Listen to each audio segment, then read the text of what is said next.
order to find the perfect tree for, kindling, you don't want any limbs on it. So let's have a look at what's here. And it's already down, so from the storm. Let's go ahead and look at it. We don't have any limbs whatsoever. So let's take a couple of 16-inch pieces off this and we'll have a look at it.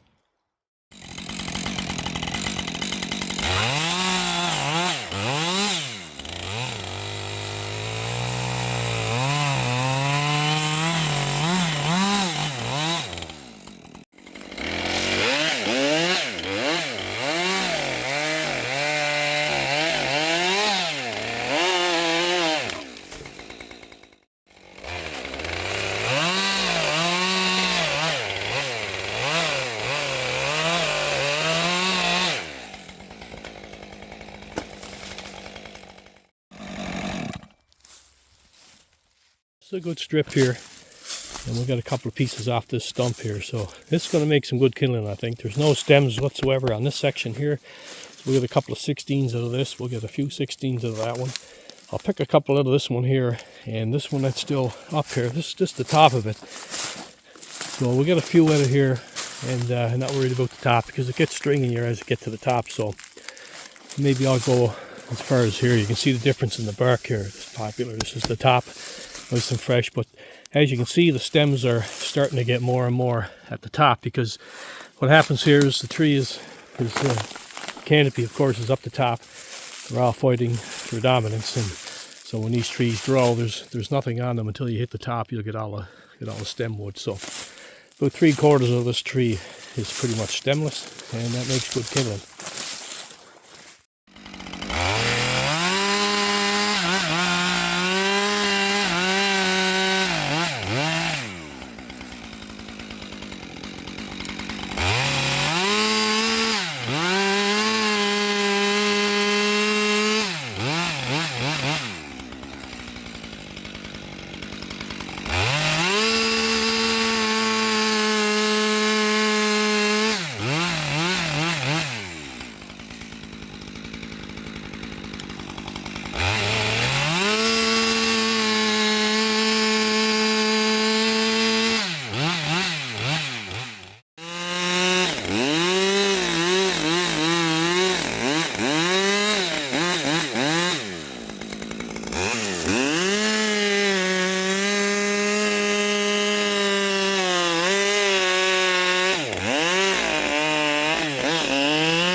If you look at the bark difference between the same tree, this is the bottom section of the tree here. This is the top. So other than the color, it almost resembles like a texture of a beech. And this would be like a texture of a maple of some sort. And I'll show you something that's strange about this area also. From a distance, you're looking at a group of maples. So there's a group of maples right here. And this is actually a poplar. And camouflages itself, as I say, as a maple. It does a fine job of it also, the color and the moss that kind of grows out here on the tree. So if you look at this, there's a maple with the same moss, same gray color. There's a poplar growing right next to it. Same moss, same color, so little difference in the bark, but from a distance you can't tell them apart. You might think you're looking at a group, or a nice group of maple, and actually you're staring at poplar. It will change texture and get that green, finer bark at the top. The big old spruce growing on top of the ground. Alright, I won't bother you with any more tree BS. I gotta cook up some beans and wieners, and then we're gonna head home, and I'll show you how nice this stuff splits up for kindling.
Alright, we're back here now, and I got a little damp on the way back, so throw a fire on, warm things up.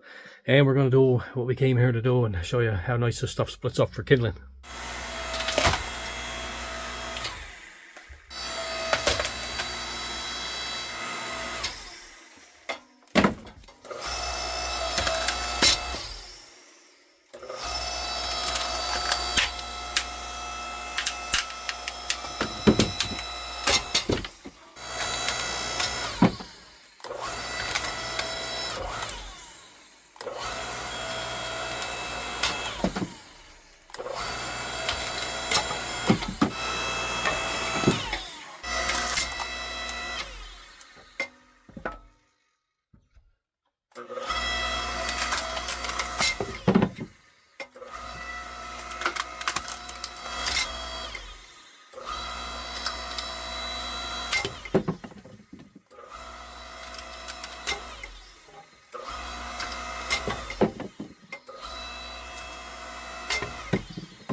Barkless Premium Kindling from Open Air Adventure Firewood.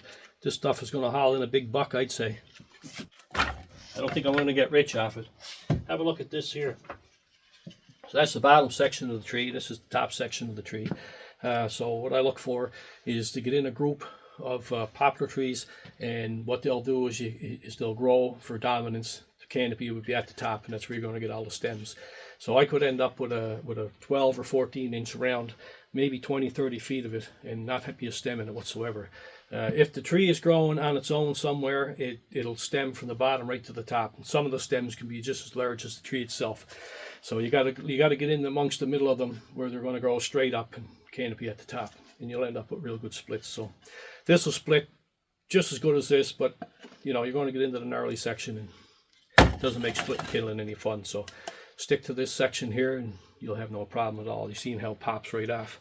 This is soaked, so it does split a little nicer when it's wet, and but it also dries very quick. 2 weeks I could be burning this in the fireplace. So anyway, I'll use this for my own fires and Winston's fires, and I'll if somebody wants a handful when they buy a couple of bundles off me, I'm definitely going to give it to them. I'm not going to charge them for it. But that's the nuts and bolts of making kindling around here. The stuff grows like weeds. There's no shortage of it, so it makes great firewood kindling. So thanks for watching, guys, and we'll catch you on the next one.